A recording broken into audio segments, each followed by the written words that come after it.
Hello all, welcome to Microwave and Optical Engineering Lab. Today we will find the value of numerical aperture of an optical fiber.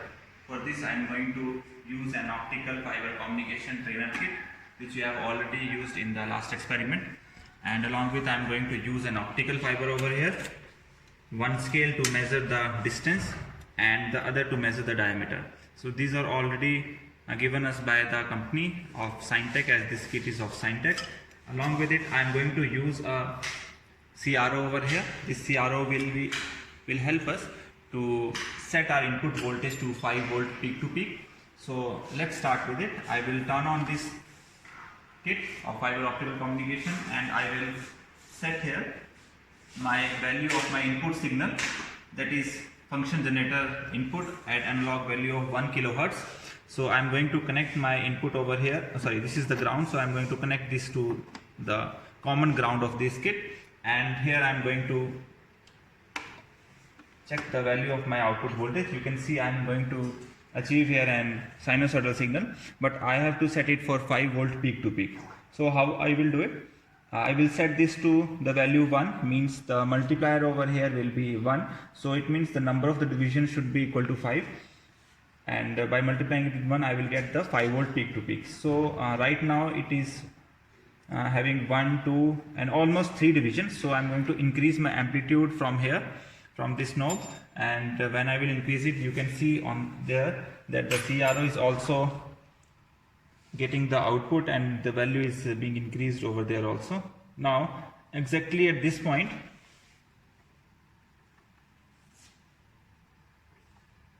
you will see the number of the divisions we have over here is 1, 2, 3, 4 and 5. These 5 divisions multiplied with 1 will give us the 5 volt peak to peak. It means now my fiber optical communication kit is giving me the 5 volt peak to peak signal at 1 kilohertz frequency, right? So now what I am going to do, I am going to give this signal to my emitter circuit. So I will do this with the help of a cable. So I will connect my 5 volt peak to peak with the emitter input. So I am having here 2 emitters. As I have connected it to the first, you can see the LED has now started glowing. I will connect my fiber optic over here, fiber optic cable at one end, and when I will connect, you can see that now this light is visible over on the other end of the fiber optic cable. So now I am going to measure the numerical aperture. How I will do it? I will connect my fiber optic cable to this scale, which is to measure the length over here. Now you can see, lights off.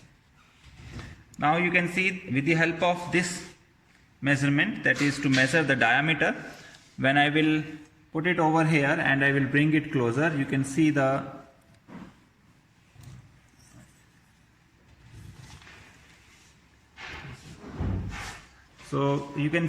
spot of my fiber optic light, that is through the fiber optic cable, the LED light is visible over there. So what I have to do, I have to measure the diameter over here. So I will take the readings at one circle, means the reflection of this LED light will cover only the single circle or the inner circle. Then I will move it in such a way that the diameter of this light will increase as I have to move backward, and when I will see that over here that this is having it is covering here the 2 circles, and when I will move further backward, it will increase the number of the circles. So over here you can see along with the value of the circle. So to make it easy, I have already calculated the diameter of these circles. The first diameter is of 1 centimeter. Second circle, or the outer circle to the innermost circle, is having a diameter of 1.5 centimeter, then 2 centimeter circle, and last one is of 2.5 centimeter circle. It means when my numerical or when my laser light is falling on it, one width is visible to me, which is according to these circles. I will set the values of my 1 centimeter, 1.5 centimeter, 2.5 centimeter as my readings for one parameter, and the other parameter will be obtained, or the length will be obtained through this scale. So I will measure these things. So for you I am going to measure the first one, that is when this will have my innermost circle, or what will be the distance for the innermost circle. So over here you can see,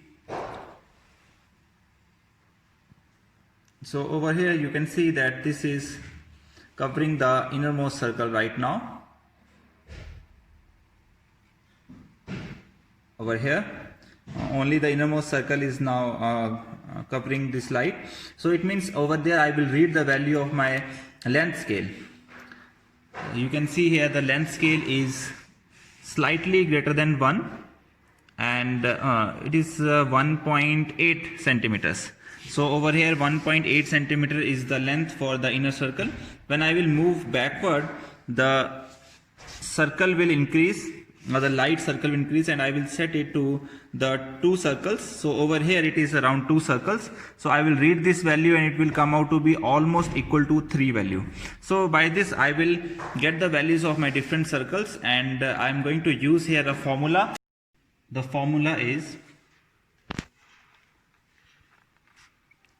for numerical aperture, is NA equal to, it is radius divided by under the root of length whole square plus radius whole square, which is equal to sine of theta.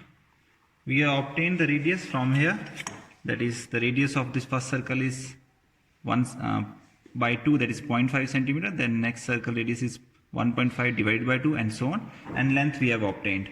So by this we can get the 4 values of numerical aperture, as we have taken different values. So for example, if I take 4 values of my radius and length, so I will get 4 values of numerical aperture. Then I will take mean of these values, that will give me the approximate value of my numerical aperture. And this numerical aperture is nothing but the sine theta, which is the acceptance cone angle of my optical fiber. Thank you.